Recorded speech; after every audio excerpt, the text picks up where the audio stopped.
Bonjour à tous, très heureux de vous retrouver pour ce nouveau club des entrepreneurs. La croissance redémarre et les entreprises qui veulent recruter disent rencontrer les pires difficultés pour embaucher sur des postes à pourvoir immédiatement. Cela fait des années, voire des décennies que l'on parle de métiers en tension, mais avec le retour de la croissance économique, le sujet devient crucial dans beaucoup de secteurs. TLM a donc décidé d'y consacrer son club des entrepreneurs de ce soir. Ces entreprises qui veulent recruter et qui n'y arrivent pas, c'est le thème de notre émission avec 5 intervenants sur ce plateau. Tout d'abord, Philippe Valentin, président de la délégation de Lyon de la CCI Lyon Métropole Saint-Étienne-Roanne. Bonjour. Bonjour. Et vous êtes aussi, bien sûr, chef d'entreprise. Avant tout. Voilà, dans le secteur du bâtiment. Merci d'être avec nous. Également, Daniel Meyer, bonjour. Bonjour. Vous êtes directeur du partenariat du développement économique pour Pôle emploi Auvergne-Rhône-Alpes, c'est bien ça? Tout à fait.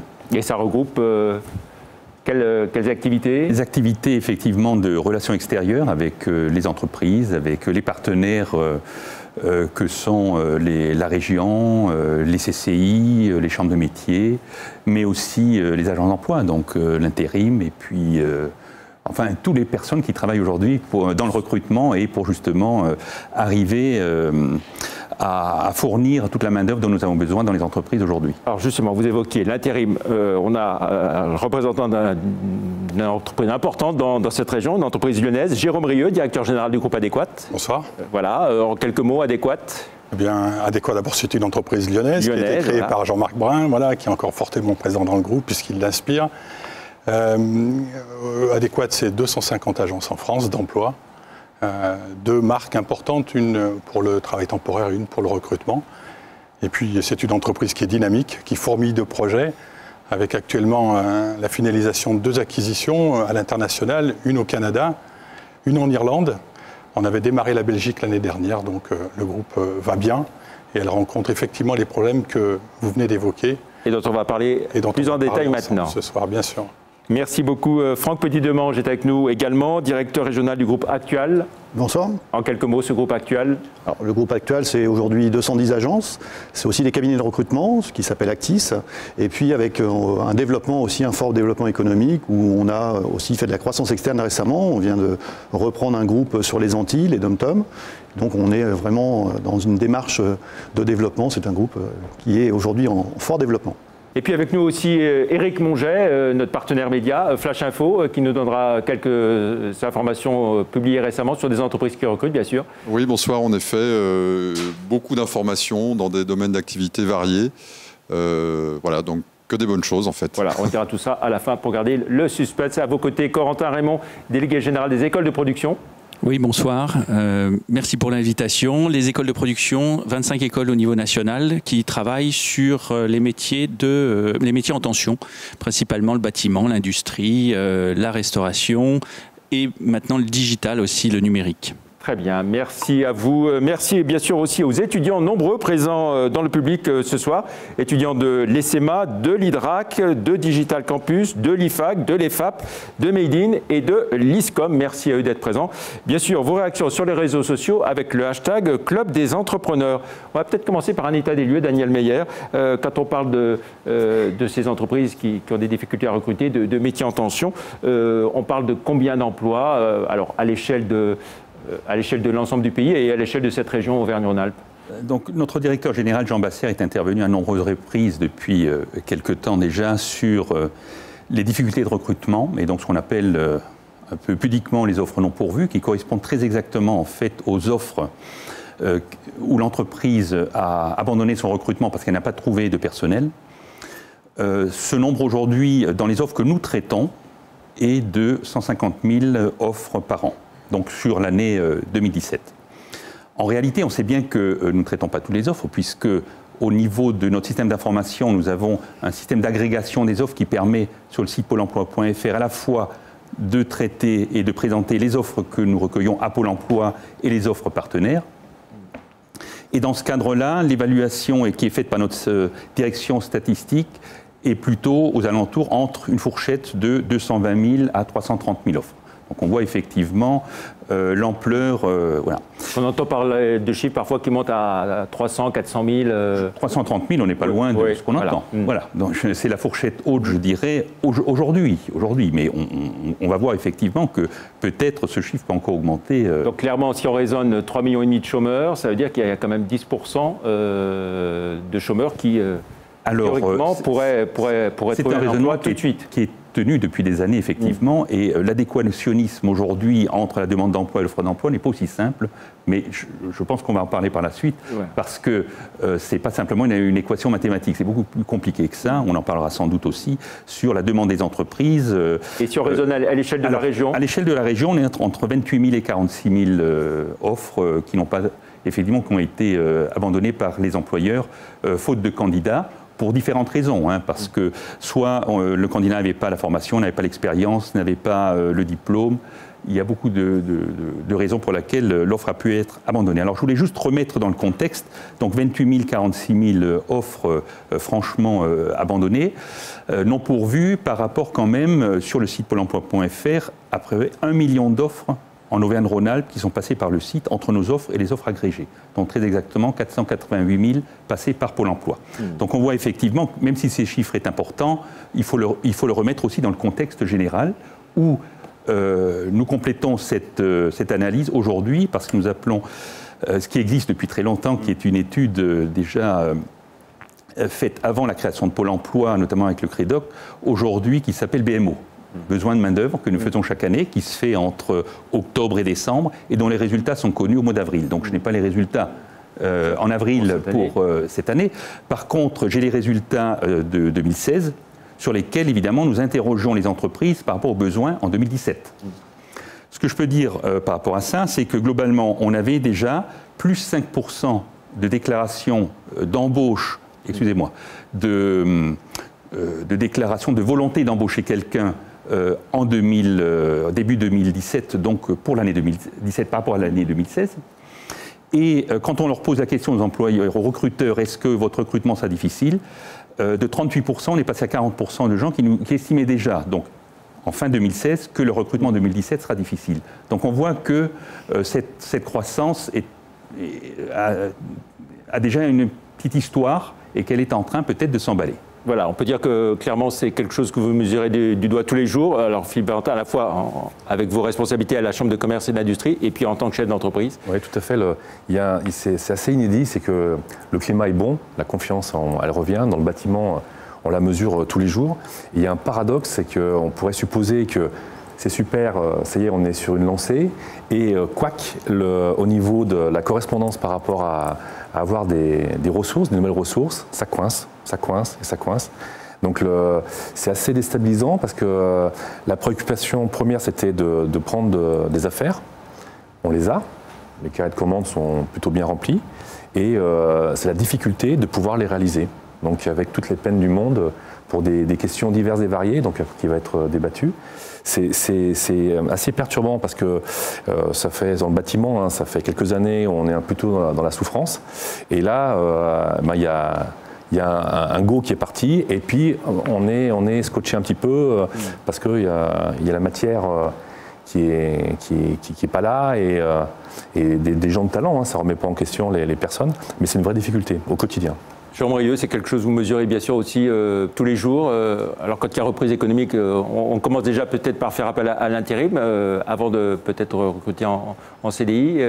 Effectivement. Forte demande pour vous. Dans notre métier, en fait, nous sommes très tributaires de la bonne santé des entreprises. En fait, dans notre activité, on amplifie les phénomènes. Quand une entreprise va bien, on va bien.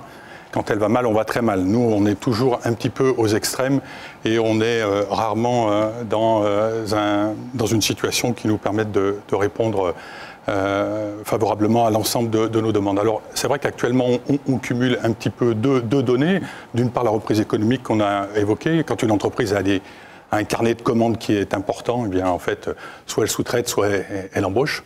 Et donc, elle fait appel à des entreprises comme nous. Ajouter à cela à la dynamique du groupe, c'est vrai qu'on a de plus en plus de demandes et qu'il est très frustrant de ne pas pouvoir les satisfaire dans son ensemble.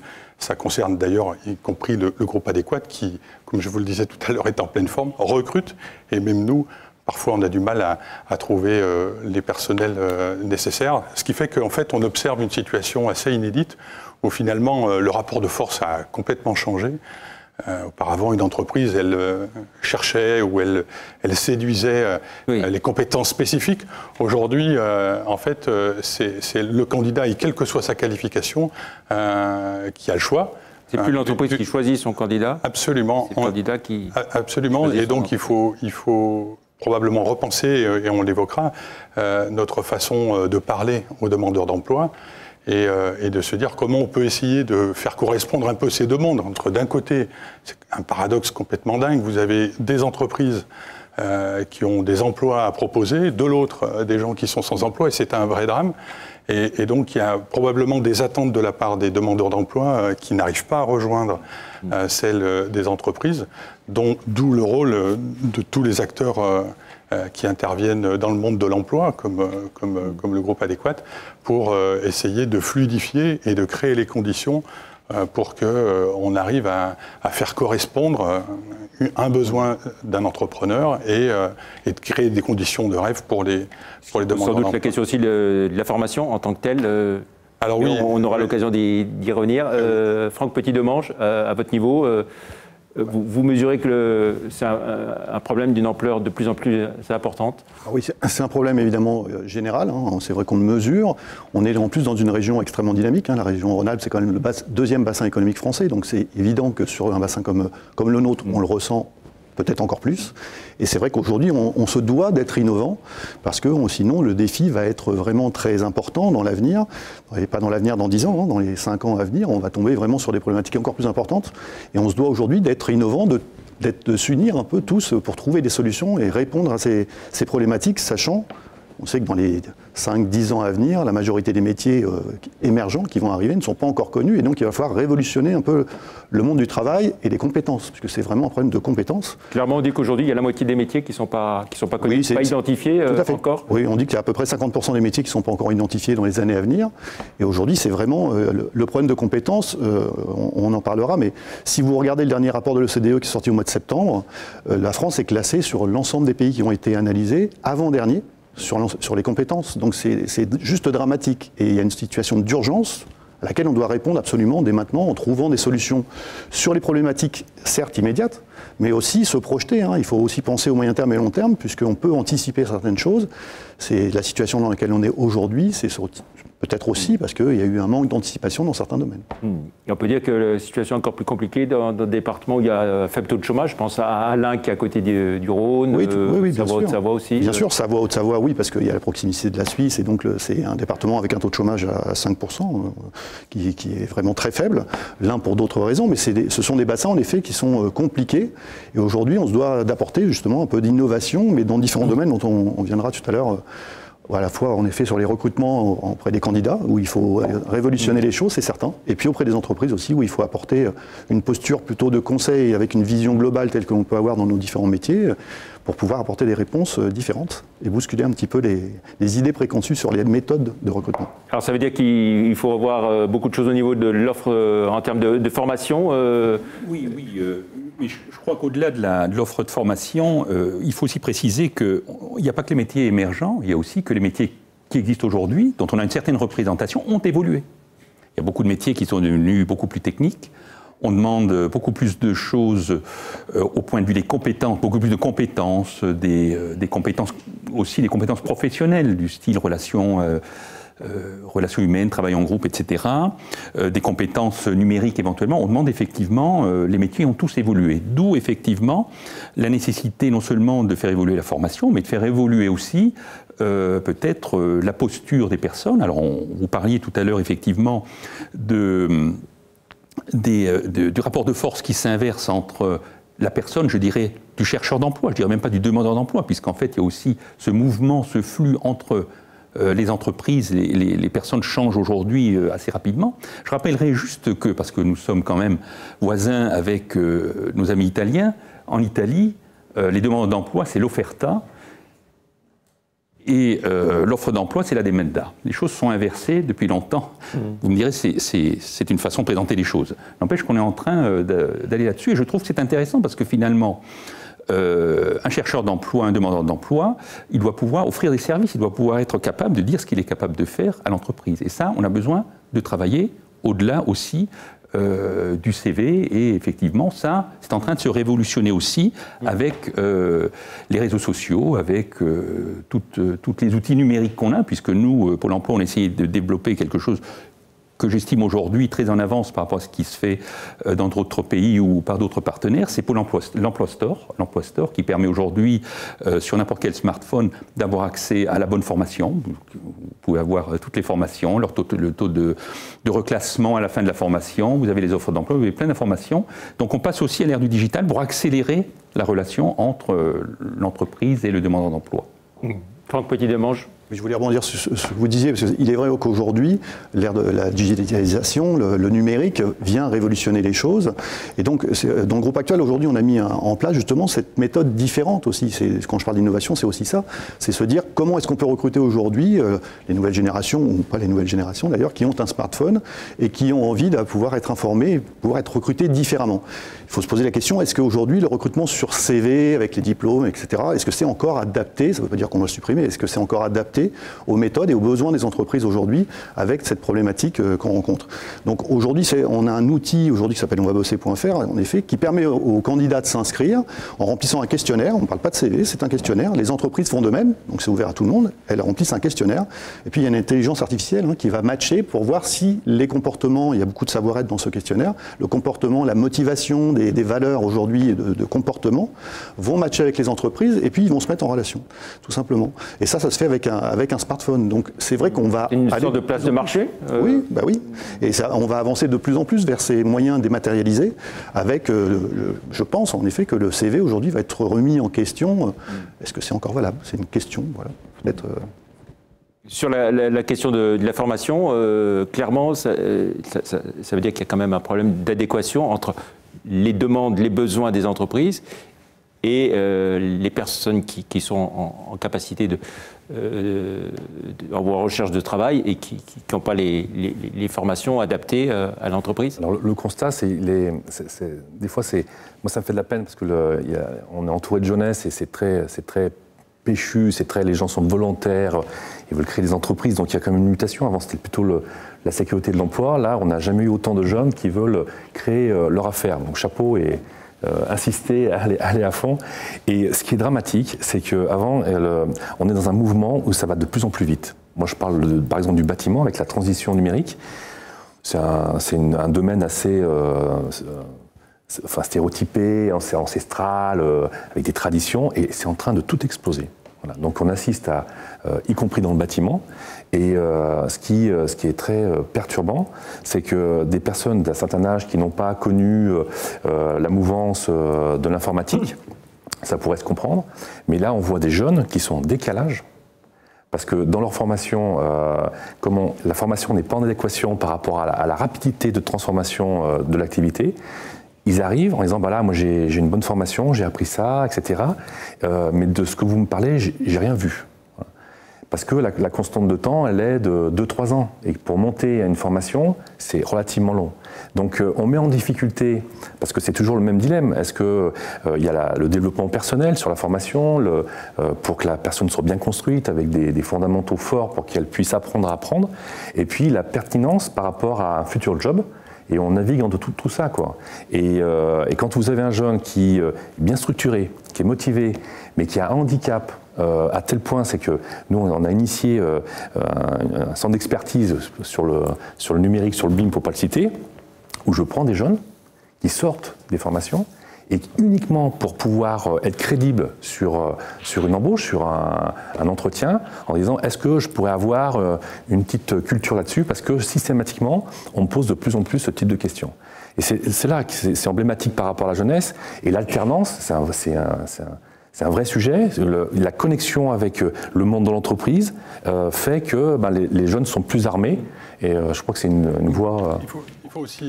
Il faut aussi peut-être faire attention à ne pas former des gens sur des métiers qu'ils n'ont pas envie de faire. Ouais. Aujourd'hui, dans l'inconscient, on a beaucoup de préjugés sur certains métiers. On prend par exemple prenons l'exemple par exemple de l'industrie. L'industrie aujourd'hui réembauche, c'est vraiment une bonne nouvelle. c'est vrai qu'aujourd'hui, dans l'inconscient, l'industrie, c'est sale, c'est de la graisse, alors que si vous rentrez dans un atelier, il y a beaucoup de technologie, il y a de la lumière, c'est propre par terre, il y a des carrières. Donc en fait, l'attractivité d'un métier, c'est quelque chose qui est nouveau et qu'il est nécessaire de prendre en compte avant d'imaginer de la formation. C'est vrai que quand on parle des générations nouvelles, et de la confrontation par rapport à leurs attentes. Vous parliez tout à l'heure de leurs besoins de créer des entreprises et d'être entrepreneur. C'est vrai qu'on n'a jamais eu autant de jeunes avoir envie d'intégrer des entreprises qui font rêver, parce qu'en fait, aujourd'hui, les jeunes, je suppose qu'ils ont envie que leur vie professionnelle soit le prolongement de leur vie personnelle. On doit se réaliser.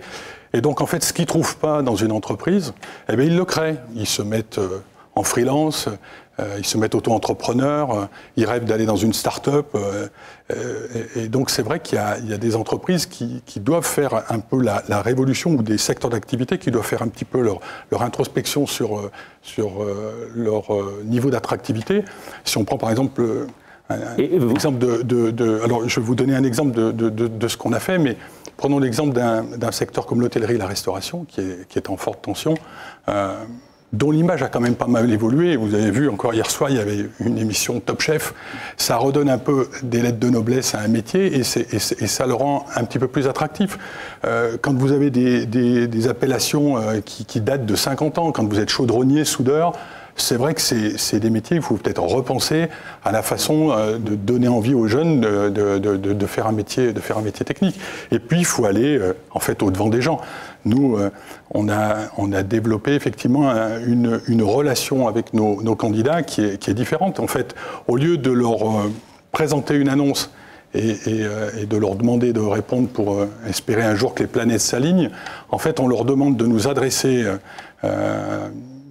un CV avec des compétences qui sont décodées et qui leur renvoient le poste qu'ils ont à pourvoir. Parce qu'en fait, ils n'osent plus peut-être postuler sur certains postes parce qu'ils n'ont pas le background. Et le fait d'imaginer que demain, on va faire plein de métiers, il faut qu'on s'adapte et il faut que les formations professionnelles permettent qu'il y ait beaucoup d'adaptabilité tout au long d'une vie professionnelle. Il y a aussi à faire évoluer les mentalités au niveau des parents peut-être aussi qui se disent bon, j'ai pas envie que mes enfants soient plutôt dans, justement, quand vous évoquiez l'industrie, j'ai pas envie qu'ils fassent de l'apprentissage. C'est évident que l'éducation a beaucoup à jouer, mais l'éducation à tout niveau. Je veux juste revenir 2 secondes sur l'aspect formation qui me semble important. Je pense que la formation, c'est un moyen. Et que ce moyen, on doit l'adapter aux besoins. Et donc, on doit faire des formations aujourd'hui plus adaptées aux besoins des entreprises, voire des entreprises précises. C'est-à-dire, qu'est-ce qu'une entreprise a besoin, de quoi elle a besoin précisément dans son entreprise, et d'adapter la formation à une entreprise par rapport à son besoin propre. Plutôt que de faire une formation générale qui va donner une base, mais qui ne va pas forcément s'adapter à l'ensemble des entreprises. Et l'attractivité, vous le disiez, je pense que c'est vraiment un des critères les plus importants aujourd'hui. Dans les recrutements que l'on voit, l'attractivité, toutes les générations, et même toute personne qui vient nous voir, nous parle d'attractivité. Et ça doit se faire aussi dans les entreprises. On doit se poser la question aujourd'hui, est-ce que je suis compétitif? On parle de compétitivité, mais on parle de compétitivité financière. Mais est-ce que je suis compétitif? Est-ce que je suis compétitif sur l'aspect humain, donc attractif pour les candidats qui veulent venir travailler chez moi? C'est quoi mon attractivité aujourd'hui? Si on ne répond pas à cette question et si on ne se met pas face à cette question, qui n'est pas simple pour un patron d'entreprise, eh bien, en effet, on va avoir des problèmes. Parce que si on n'est pas attractif et qu'on propose juste un CDI, je mets juste, c'est quand même énorme, évidemment, de proposer du travail. Mais est-ce que ça répond aux besoins intrinsèques aujourd'hui des gens qui veulent venir travailler, de la nouvelle génération, qui parlent de bien-être au travail, d'enrichissement, etc. C'est pas sûr. Donc, pour répondre à votre question, je pense qu'en effet, l'éducation reste aujourd'hui quelque chose d'incontournable. Les parents, bien sûr, mais il y a aussi, je pense que dans notre pays, on a tendance à mettre rapidement les gens dans des cases. Et l'éducation nationale, alors je vais partir de l'éducation nationale, quand on commence à être formé, quand on rentre dans l'école, je pense qu'il faut aussi tenir compte et envoyer les gens vers des cursus qui vont correspondre aux bassins et aux besoins du pays dans lequel on est. Si on forme des gens et qu'on les envoie sur des diplômes où on sait que quand ils vont sortir, ils n'ont pas de travail, ça n'a pas de sens en soi. Et donc il faut aussi peut-être repenser un ensemble de choses pour qu'on puisse former les gens adaptés aux besoins du marché. Ce rapprochement des écoles et des entreprises, j'ai envie de dire, ça fait des années, des décennies même qu'on en parle.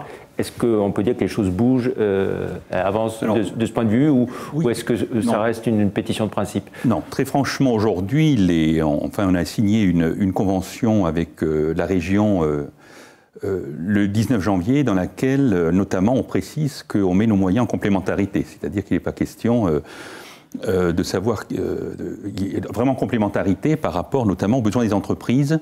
Alors, il faut bien faire la différence, vous l'avez justement dit, il y a l'éducation nationale, il y a les formations pour adultes, la formation professionnelle, et tout ça doit se compléter, plus les partenaires sociaux par l'intermédiaire du compte personnel de formation, qui permet à un salarié aussi, ou à un demandeur d'emploi, de financer une formation complémentaire. On appelle aussi la formation tout au long de la vie. Voilà. Et formation tout au long de la vie. Donc tous nos conseillers ont suivi d'ailleurs une formation eux-mêmes assez importante sur cet accompagnement. Et aujourd'hui, c'est même notre leitmotiv, puisque globalement, nous sommes passés de ce qu'on appelait le répertoire opérationnel des métiers, le ROM, qui mettait les gens dans des cases et des métiers très précis, sur une analyse par compétence. C'est-à-dire qu'aujourd'hui, on a dans notre système d'information, et bientôt les demandeurs d'emploi pourront effectivement rentrer des choses très précises sur des compétences qu'ils ont, de façon, comme vous disiez très justement, pouvoir partir de ces compétences et voir ce qui ne matche pas avec le besoin de l'entreprise et avoir une certaine agilité dans la formation professionnelle, de façon à pouvoir compléter les compétences par une formation éventuellement courte, pour que la personne ait les bonnes compétences et soit embauchée dans l'entreprise. Alors ça existe déjà sous la forme de ce qu'on appelle les préparations opérationnelles à l'emploi, qui sont soit financées par Pôle emploi, soit par les OPCA. Donc c'est quelque chose qui se fait aujourd'hui de l'adaptation au poste, qu'on utilise beaucoup, mais qui, je pense, dans les mois qui viennent, vont être de plus en plus utilisés, parce que pour cela, il faut que l'entreprise soit en capacité de dire voilà de quoi j'ai besoin, voilà ce que je suis en capacité de prendre, et les demandes d'emploi que j'accepte de recruter, de s'engager, dire bon, on va les former et on les embauche. Ça veut dire aussi que, au-delà du digital dont on vient de parler, des outils qu'on a, parce qu'on a aussi des outils à Pôle emploi, on a sur YouTube, globalement, toutes les formations, vous avez un film de 3-4 minutes qui présente une formation, mais qui ne présente pas par un conseiller Pôle emploi, qui est bien présenté par un professionnel. Et donc derrière, effectivement, à partir de ces compétences, on peut construire des parcours et être au plus près des entreprises. Alors avant la formation, il y a aussi la question de l'orientation. Hein. On a vu les difficultés d'APB à cette présente rentrée. Est-ce que ça veut dire, par exemple, alors il y a un nouveau système qui va se mettre en place, qu'il faut limiter le nombre de places pour des études en sociologie, en psychologie, parce qu'il y a moins de débouchés, clairement. D'un point de vue chef d'entreprise, c'est vrai que c'est perturbant de voir un jeune qui s'est investi dans un cycle de formation lourd, et à la fin, la promesse qui était forte, où il met beaucoup d'espoir, s'arrête parce qu'il y a une réalité qui est là, et souvent d'un point de vue social, personnel, ça affecte énormément. Donc il faut savoir raison garder. Après, c'est toujours la même difficulté entre le développement personnel sur le rôle de ce qu'on doit faire au niveau du public, hein, de former une personne, et puis la pertinence d'être en correspondance par rapport à un travail, c'est des décennies. Je crois qu'il faut changer de logiciel, et effectivement, on est dans un monde, après, on l'accepte pas, qui va de plus en plus vite, on est dans l'immédiateté, donc les jeunes ont un comportement, une approche par rapport au travail qui est très spéciale, mais ça se trouve, ils ont raison. On était dans l'approche de on travaille au niveau de la formation, au vu de ça, on réussit, alors que là, il y a un équilibre de vie entre je veux bien travailler, mais je veux un bien-être aussi, une continuité. Donc ça, il faut l'intégrer, c'est pas facile pour nous. Hein. Et au niveau de la sélection, c'est l'agilité, juste pour sans faire de publicité sur la CCI, mais c'est très révélateur, c'est qu'on détecte un besoin, par exemple les développeurs informatiques, où il y a une carence patente, et on se dit la transition numérique, c'est super, et on ne trouve personne. Le temps de détecter le marché en disant voilà, il y a une demande, est-ce qu'elle est éphémère ou est-ce qu'elle est durable dans le temps? Là, elle est durable dans le temps. Et on arrive à mettre des dispositifs cohérents en 18 mois. Vous mettez ça sur un système classique, mais 18 mois, c'est tout simplement impensable. Voilà, donc c'est ça qu'il faut tout repenser et puis voir la relation effectivement et l'entreprise aussi a son mea culpa à faire.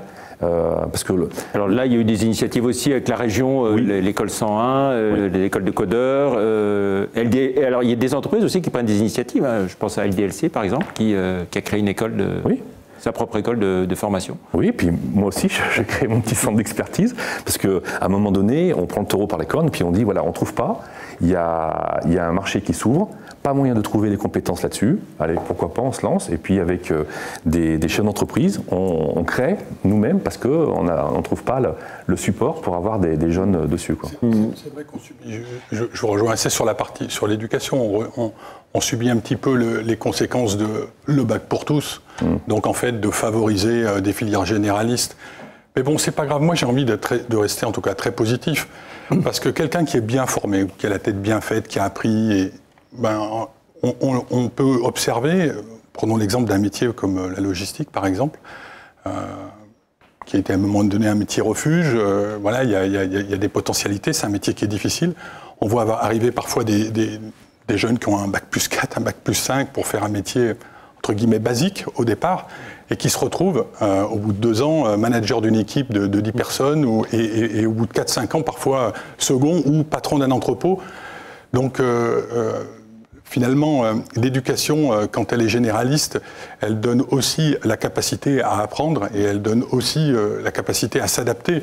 Je ne sais pas, autour de ce plateau, qu'est-ce qu'on a fait tous comme études pour finalement en arriver là où nous sommes aujourd'hui. Donc ce qui est important au départ, c'est que la formation et l'éducation soient globalement bien faites et que surtout, on casse les codes. Alors on parle beaucoup de l'alternance, de l'apprentissage, hein, avec la réforme de l'apprentissage qui est en discussion au niveau du gouvernement. Est-ce que c'est, et le fait qu'on a beaucoup moins de formation en apprentissage qu'un pays comme l'Allemagne, est-ce que c'est une voie qu'il faut beaucoup plus développer, Franck Petit-Demange? Alors, dans le groupe actuel, il est clair qu'on est vraiment engagé dans cette démarche.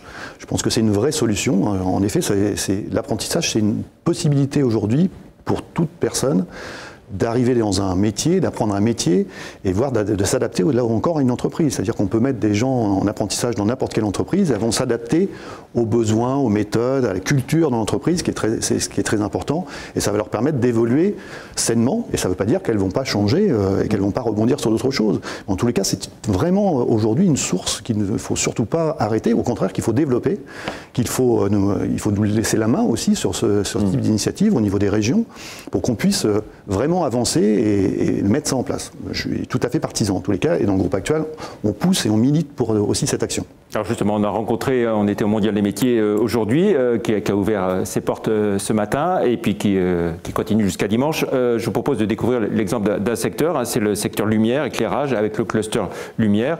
Nous écoutons successivement le délégué général du cluster lumière, Patrick Clerc-Girard, et puis un jeune, justement, Maxence Ellul, hein, du lycée Branly, et qui est en alternance à l'Opéra de Lyon. L'éclairage, la lumière, c'est un métier qui impacte directement l'humain. On voit bien que de toute façon, la vie, on en est entouré au quotidien. C'est quelque chose qui est important. Jusqu'à maintenant, on était un peu conditionné par des éclairages qui étaient volumineux, hein, des 6 mètres cubes, des néons, quelque chose qui n'était pas facile à manipuler. Et puis, on n'avait pas cette capacité à faire varier la température de couleur, la couleur, qui vont être des paramètres qui vont largement influencer les ambiances. La filière éclairage de lumière, ça va être aussi les designers, ça va être aussi les architectes d'intérieur, les architectes, les bureaux d'études. Hein, ça va être un ensemble de métiers qui doivent complètement intégrer la technologie LED principalement, et puis aussi l'intelligence dans la lumière. Alors je suis étudiant en diplôme de métier d'art, option lumière, en alternance au lycée Édouard Branly. Donc je suis en alternance à l'Opéra de Lyon, à Lyon 1er. Donc notre concept d'études, c'est 2 ans après le bac pour apprendre le métier de régisseur éclairagiste.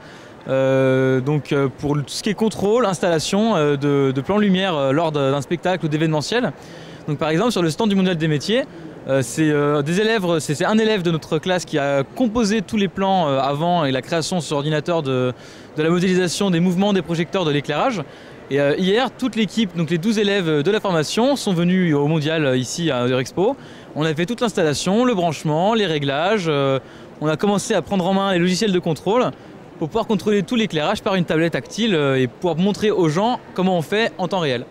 Voilà, Philippe Valentin, incontestablement, l'apprentissage, c'est une voie qu'il faut développer. Bien sûr, et puis surtout qu'il y a une vraie mutation, c'est que, alors peut-être qu'il faudrait changer le nom, parce que avant c'était apprenti boucher, donc il y a quelque chose parce qu'il y a des écoles d'ingénieurs qui sont en alternance, qui fonctionnent plutôt bien, et donc il y a cette culture-là, mais ça mute. Voilà, donc là, les jeunes, au contraire, sont demandeurs en disant, parce qu'il y avait un vieux sujet tabou, moi je le mets sur la table, c'est de dire, est-ce que l'entreprise, c'est son rôle de former ? Voilà. C'est un vrai débat. Donc, et oui, mais pas sur la même ligne que l'éducation nationale, parce que c'est complémentaire. Et le jeune se nourrit de ça. Voilà. Et ça, justement, on a cassé les codes là-dessus, c'est en train de bouger, et les jeunes sont demandeurs. Donc il suffit d'écouter la jeunesse pour dire, ils sont demandeurs, il y a un mouvement, ça va de plus en plus vite. Why not? Voilà, parce que bien sûr l'apprentissage, il faut le rappeler, ça va on l'a vu aujourd'hui, de bac -3 à bac +5, +6. Je crois aussi que c'est notre rôle aussi, en tant que professionnel de l'emploi, d'aller parler de ça dans les écoles. C'est-à-dire que c'est important aussi d'aller rencontrer les jeunes pour leur expliquer, revaloriser certains métiers, revaloriser les méthodes d'arriver sur le marché de l'emploi, l'apprentissage, parce que tout n'est pas en effet qu'avec des masters ou des diplômes de haut niveau. On peut vraiment faire des choses extraordinaires en passant par l'apprentissage. Donc c'est aussi notre rôle d'aller revaloriser les choses et d'aller leur parler, d'aller les rencontrer. C'est ce qu'on peut faire aussi sur la région, ce que je peux faire, pour pouvoir donner un peu de dynamique et peut-être des idées. Et l'apprentissage, c'est en fait une opportunité formidable pour un candidat de découvrir un contexte d'entreprise et pour une entreprise également d'apprendre à connaître, parce que souvent un recrutement réussi, il ne l'est pas que sur le savoir-faire, il l'est beaucoup sur le fait qu'il y ait une vraie correspondance de valeurs et que le savoir-être soit correspondant et que les attentes de l'entreprise matchent avec celles du candidat. Donc l'apprentissage, il est à développer pour toutes ces raisons, parce que en fait on donne l'accès à l'entreprise sans avoir à s'engager pour l'entreprise et souvent ces essais-là se transforment en CDI. On le vit nous au sein de notre entreprise, on a plus de 1000 permanents au sein du groupe Adéquat.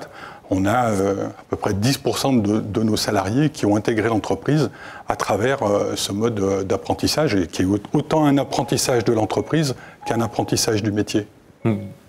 Daniel Meyer, et puis je donnerai la parole à Corentin Raymond pour une initiative très intéressante, les écoles de production. Pour l'alternance, qu'il y a le contrat d'apprentissage pour les jeunes et le contrat de professionnalisation pour les adultes, qui en gros est de l'alternance pour la professionnalisation d'un adulte.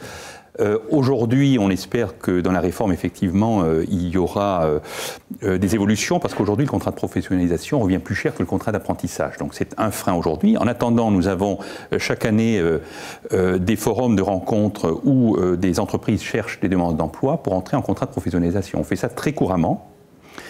Et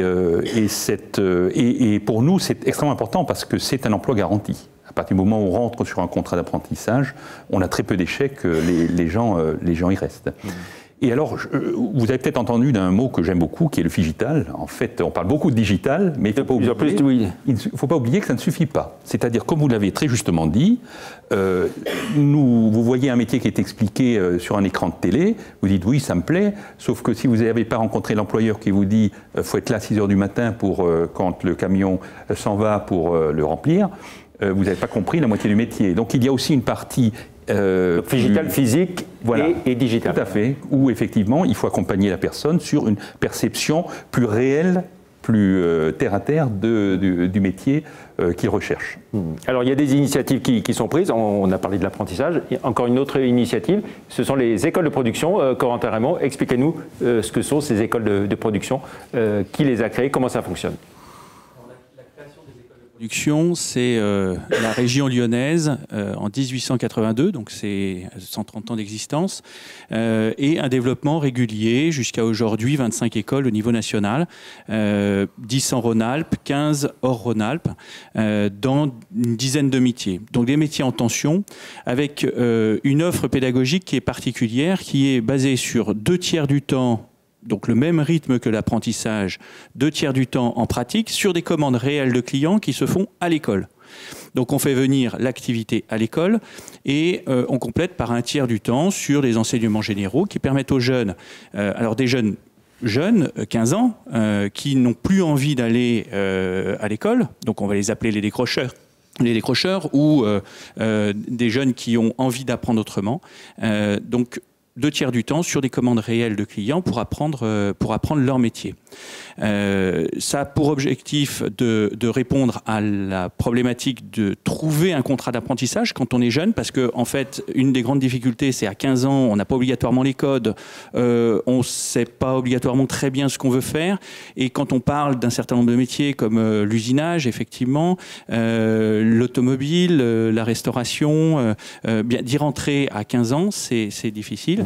Donc, les écoles offrent de rentrer de plein pied dans le concret du métier pour le jeune. Et ces écoles sont financées de quelle façon? Directement par les entreprises qui apportent les commandes? Les entreprises confient de l'activité, des commandes.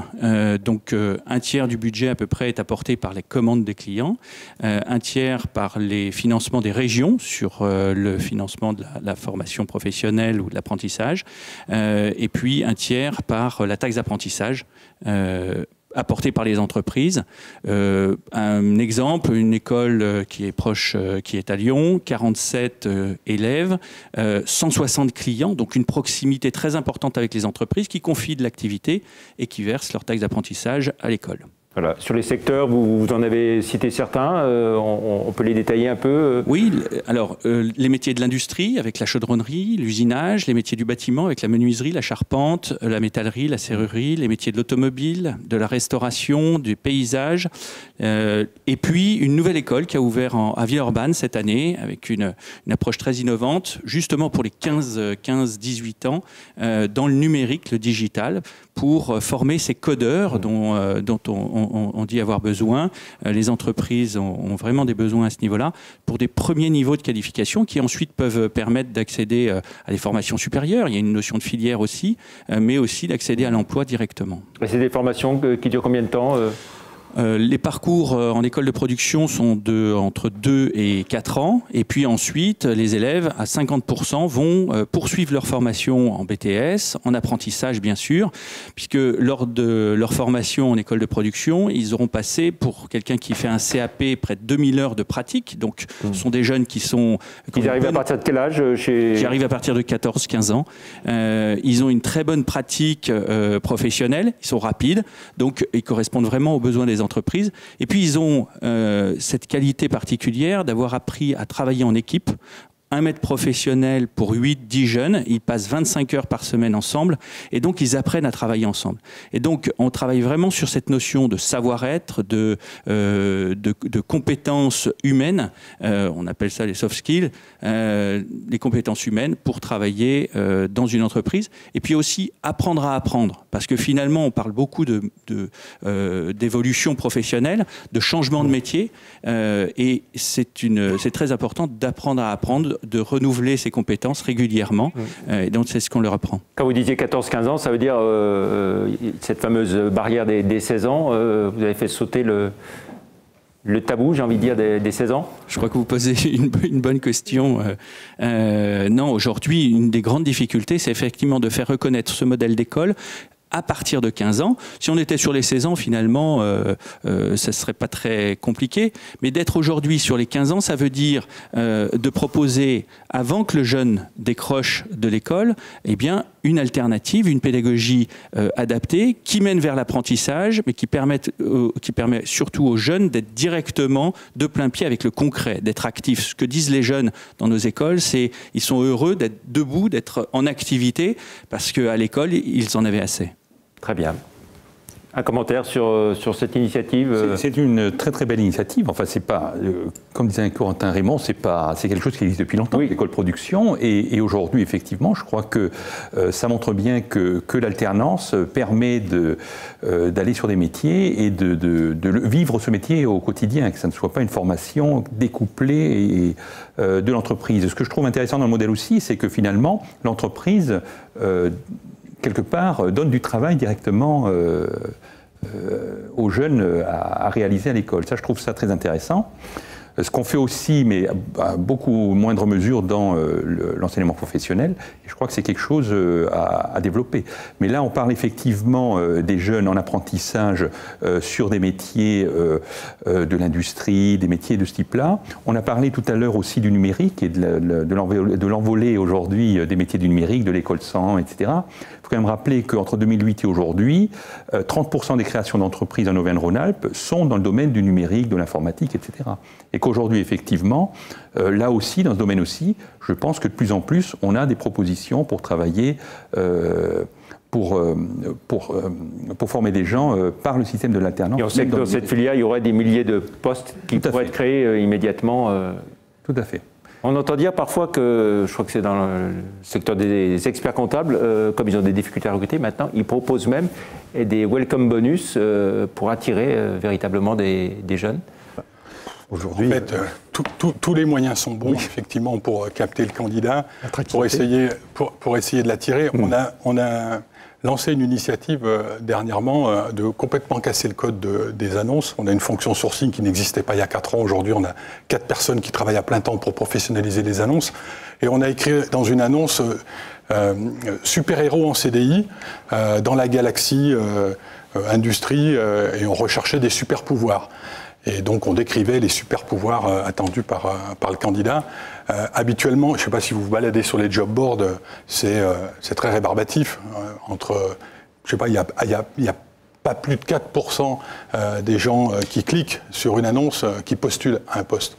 Là, on a multiplié par 4 les retours et on a rendu attractif. Et en fait, certaines personnes qui n'auraient pas postulé à l'emploi parce qu'on a communiqué différemment, ont cliqué, ont postulé et on a mis des gens au travail grâce à cette approche innovante qui correspond un petit peu aux attentes où en fait on a envie que l'employeur nous parle comme on peut parler avec un ami ou quelqu'un dans la rue. Voilà. Le job, c'est un petit peu tout le temps. C'est pas que dans une période de journée, de 8h à 18h, où on ouvre le journal pour regarder les annonces. C'est vrai qu'aujourd'hui, on se met probablement beaucoup de barrières. C'est complètement dingue quand on imagine le nombre de personnes qui pourraient occuper un poste. Il y a quand même quelque chose où si on réfléchissait peut-être plus dans la capacité à faire plus que de regarder le savoir-faire. Parfois, on n'a pas le savoir-faire, mais on est capable de se mettre à l'œuvre et on est capable de pouvoir postuler et d'occuper un poste. Il y a un client qui était en pénurie dernièrement, juste une petite initiative, un exemple. Un client n'arrivait pas à recruter. On lui envoyait des CV, il les refusait. À tort ou à raison, peu importe. Et donc, on lui a demandé de jouer le jeu, on lui a dit qu'on allait lui envoyer des personnes sans lui envoyer les CV. Et on lui a demandé également de son côté de jouer le jeu, de ne pas poser des questions liées classiquement au parcours professionnel, mais plutôt essayer de savoir ce qu'avait envie de faire la personne et est-ce qu'elle était en mesure de remplir les missions qu'on pouvait lui confier. Eh bien, en fait, à la fin, il a fait des choix qu'il n'aurait jamais fait si on lui avait adressé un CV. Parce qu'aussi, parfois, oui, il y a les problèmes de discrimination. Et, bon, pas que discrimination, mais... Le CV anonyme, enfin, qui a été testé aussi. Oui, alors c'est une solution. Je dirais que toutes les solutions sont des initiatives qui sont valables aujourd'hui. On peut vraiment faire plein de choses. C'est important de se dire qu'aujourd'hui, on se doit d'être agile, flexible. On se doit de se révolutionner nous-mêmes.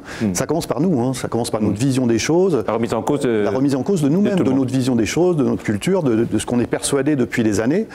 J'ai tendance à dire que chaque année, vu la vitesse, en effet, tout est en mouvement, tout va très très vite. Le monde du travail, comme plein d'autres choses. Chaque année, il faut qu'on se remette en question. Est-ce que ce que je faisais il y a un an est encore valable aujourd'hui? Est-ce que ça s'adapte aux besoins dans mon métier? Est-ce que ça s'adapte aux besoins? C'est valable à titre personnel comme au titre professionnel d'ailleurs. Donc c'est vraiment important de révolutionner les choses et de se remettre soi-même en question avant de demander aux autres. Voilà, il ne nous reste plus que 2 minutes. Alors je vais donner la parole à Éric Monget de Flash Info, donc qui va nous donner quelques infos sur des entreprises qui cherchent à recruter et qui recrutent. Oui, tout à fait. Pour corroborer ce que vous venez de dire, on voit aussi que les entreprises organisent des événements de rencontres en organisant des soirées ou des événements qui mettent en relation les gens qui sont dans le qui recrutent et les candidats. Donc dans des secteurs d'activité variés, on va trouver la société Keteo qui recrute donc dans le domaine de conseil pour l'accompagnement de projets technologiques. Dans l'industrie aussi, on a des recrutements avec la société VR Production qui signifie aussi le mal qu'elle a de l'image, mauvaise image de l'industrie et de la difficulté qu'elle a dans ses campagnes de recrutement. On trouve des entreprises donc plus grosses, LD, LC, avec des projets de recrutement aussi très intéressants. Dans la télécommunication aussi, avec Team Business qui vient de racheter, de reprendre Radiance, qui est aussi dans une projection de recrutement. Et enfin, parce qu'on a quand même beaucoup d'annonces dans l'immobilier, une grosse campagne avec un projet de 300 nouveaux salariés en demande pour la société Guy Hockey. Voilà. Très bien. Merci. Merci. On va, pour finir, un dernier tour de table. La bonne idée à donner aux entreprises qui ont du mal à recruter, qu'est-ce que vous leur diriez, Philippe Valentin? C'est mon côté humaniste. Moi, je suis très positif sur la nature humaine. Alors, bon, ça m'appartient. C'est de sortir des sentiers battus, de comprendre le fonctionnement de la personne que vous avez en face. Et quand vous arrivez à mettre une petite lumière dans ses yeux pour dire venez chez nous, avec nos moyens, on peut vous emmener quelque part de quelque chose de beau, c'est gagné.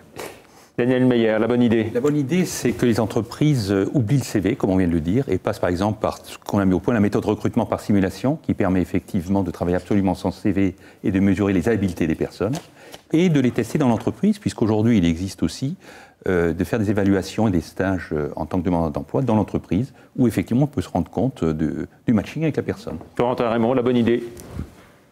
Moi, je dirais aux entreprises de se mobiliser, de se fédérer et comme elles l'ont fait à certaines époques, eh bien de créer des outils de formation et d'aller aussi chercher peut-être les jeunes qui sont peut-être un peu plus en difficulté.